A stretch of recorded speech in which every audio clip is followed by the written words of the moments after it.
third na batas para sa mga no-wives ay prohibition of murder. Prohibition of murder. Or bawal ang pumatay. Bagamat ito ay nandun na rin sa Ten Commandments. Prior to the Ten Commandments, murder is already in effect. Prohibition of murder is already in effect prior to Mount Sinai or prior to the giving of the Ten Commandments. Sangayon sa Genesis chapter 9 verse 6, whoever shed the blood of man, by man shall his blood be shed. Okay? At dito po sa kategoryeng ito ay malalaman natin dito yung initial na provision kung ano itong murder na ito na sinasabi doon sa Genesis chapter 9 verse 6. Ang mga Kristiyano ba in general ay sinusunod ito, tinutupad ito, or kanilang nilalabag? Tingnan po natin yung history ng Christianity. Yung Crusades at Inquisition. Yung Crusades, ilang mga Hudyo at mga Muslim ang pinatay nila during the Crusades. And during the Dark Ages.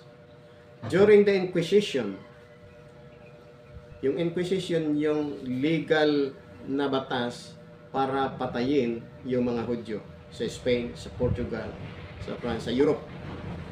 Pinapatay sila by legal sanction ng Roman Empire, the Vatican. Okay? Dahil ayaw nilang sumunod sa Vatican. And so, itong prohibition of murder was violated, one of the offense of Christianity. Ang daming pinatay nila na mga tao sa ngalan ni Jesus. Ang daming pinatay na tao, lalo na mga Hudyo at yung mga hindi tumatangkilik ng doktrina Katolika, ang daming pinatay nila sa pamagitan ng Crusades, sa pamagitan ng Inquisition, at ginamit nila ang pangalan ni Jesus para pumatay ng maraming tao. So, they are not exempted sa kasalanang ito, prohibition of murder. At hanggang ngayon, lagana pa rin. Ano pa ang magko-constitute ng murder? Sangayon sa Hebrew, meaning nitong Genesis chapter 9 verse 6, the deepest meaning or the sod meaning, the hidden meaning of this verse is that abortion. Sinasabi, whoever sheds the blood of man by man, his blood shall be shed. So this is abortion. The deepest meaning of this verse is abortion. And any Gentile who will abort the fetus at the age of 40 days sa loob ng sinapupunan ng nanay commits murder. Dahil yung 40 days na yan, diyan inilalagay ng Panginoong Hashem yung soul ng isang tao para doon. Kaya makikita natin bakit yung panahon ni Noe ay pinaulan ng 40 days and 40 nights, walang tigil, as a judgment to humanities. Dahil po, kanilang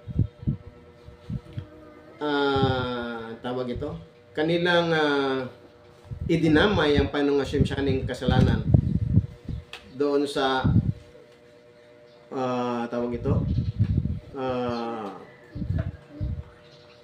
yung corruption of yung sexual immorality, no? Matindi yung corruption ng sexual immorality sa panahon yun. Madidiscuss natin next topic. At dahil dyan, ay pinaulan ng Panginoong Hashem ng 40 days and 40 nights. Okay? Kasi because of that forbidden relationship, nakabuo ng fetus.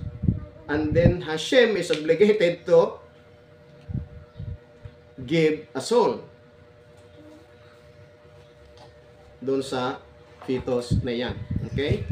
So, abortion without life-saving cause is considered as murder. Kung hindi naman nanganganib yung nanay na may dala sa kanya, ay kinakailangang iwasan ang abortion. Okay? Maraming may mga halaka po dito na dapat sundin ang tao. Okay? But as of today, hindi natin po madi-discuss. And then, blessing wars of conquest. Binibless mo yung yung mga giyera ng conquest. Halimbawa, yung Holocaust, no? Sino ang pinagpapala pa yung giyera ng Germany laban sa mga Hudyo, yung Holocaust na yan. At isang cardinal pa ng Vatican ang nagpirma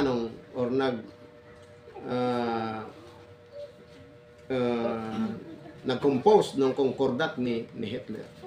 Kaya makikita po natin na yung signs ni Hitler na nakataas ang kamay, ganoon din ang signs ng mga cardinal, no? Makikita natin doon sa Holocaust Museum. Okay? So, yung colonial massacre in God's name, ang dami niyan. Itong Pilipinas hindi libre sa panahon ng 15th century, kaya dumating sila dito, nakatusok yung tabak, yung espada na may cross. Yan daw ang sambahin ninyo, ang hindi sumamba dyan, patay. Di ba ang daming pinatay ng mga Pilipino dahil ayaw nila sa Catholicism? At ang daming pinatay nila dahil ayaw magsamba ng mga Pilipino. Ganon din ang ibang bansa, no? This is colonial massacre in God's name, or in the name of the religion. Violence against other faiths in missionary zeal, no? Pumapatay sila ng pagka hindi sumang-ayon sa kanila, pinapatay nila, pinarusa nila. So this is a kind of murder, no? Violence against other faiths in missionary zeal. Okay? So the verdict of the Torah is shipikot damim, death penalty.